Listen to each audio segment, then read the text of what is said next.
Game time. Papa's in the house. Wow, what's all this? I'm all about stats. For instance, have I got some numbers for you? Papa John's, a leader in online ordering. You bet, Jim. You were the first pizza company to offer it nationwide. What's the secret? Jim, it's the pizza. To celebrate our online leadership, get Papa John's new double pepperoni and bacon pizza for just $12. Better ingredients Better pizza. and a better way to get it, papajohns.com.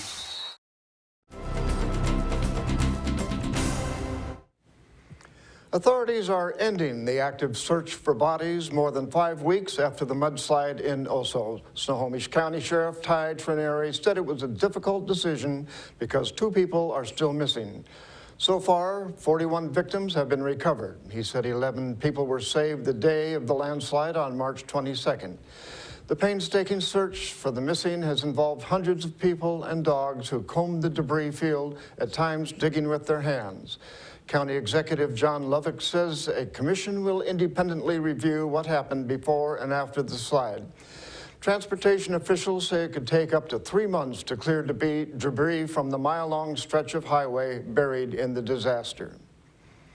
An Alaska Airlines plane had to make an emergency return to its departure airport after an incident with a bird. A spokesman for the Seattle-Tacoma Airport said the plane had just taken off on Friday afternoon when a bird hit the plane and damaged it. The pilot returned to the airport immediately after the collision. About 65 passengers were on board. No one was reported injured. The passengers were put on another plane to their original destination of Bozeman, Montana. A task force at the University of Idaho is trying to determine just what a new law allowing concealed weapons on campus means for the school. The Lewiston Tribune newspaper reports University of Idaho President Chuck Staben established the 14-member task force last month. That's when Governor Butch Otter signed into law a controversial measure allowing retired law enforcement officers and people with concealed carry permits to bring firearms onto college and university campuses. Matt Dorschel with the University of Idaho Public Safety and Security says task force members are still gathering information and they're getting a lot of questions. Some of the questions include whether a faculty member can ask classes to identify who is carrying a concealed weapon, or what will happen in areas like the University Child Care Center. The way some people are talking about a group digging in a buried pit of garbage, it was like Indiana Jones finding the Holy Grail.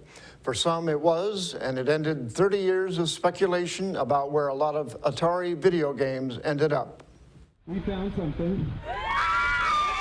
After more than 30 years of speculation and hours upon hours of digging, history was made. E.T. is definitely here. When I heard the announcement, I was just like, yes. Hollywood film crews dug into an Alamogordo landfill in hopes of uncovering the widely criticized 1982 video game E.T. The game was so bad, people say Atari gave up trying to sell it and shipped 1 million or more copies to the dump.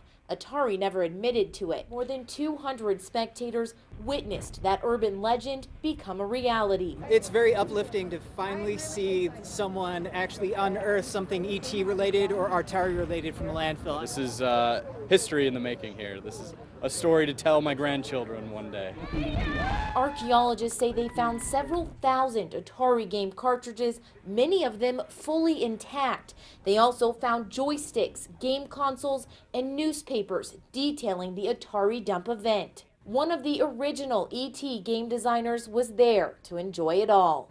I made this game 32 years ago, and it is totally thrilling to me to see that something I worked on that long ago is still having impact. It's still generating entertainment, excitement for people. Even though Howard Warshaw might be known for designing the worst Atari game ever, he says the dig today otherwise. E.T. has become a groundbreaking game in another way. His fans agree. Roswell, now you got E.T. right here. In Alamogordo, Emily Younger, KRQE News 13. That's going to do it for us here at iFIBER 1 News. We want to thank you for watching, and we'll see you again tomorrow.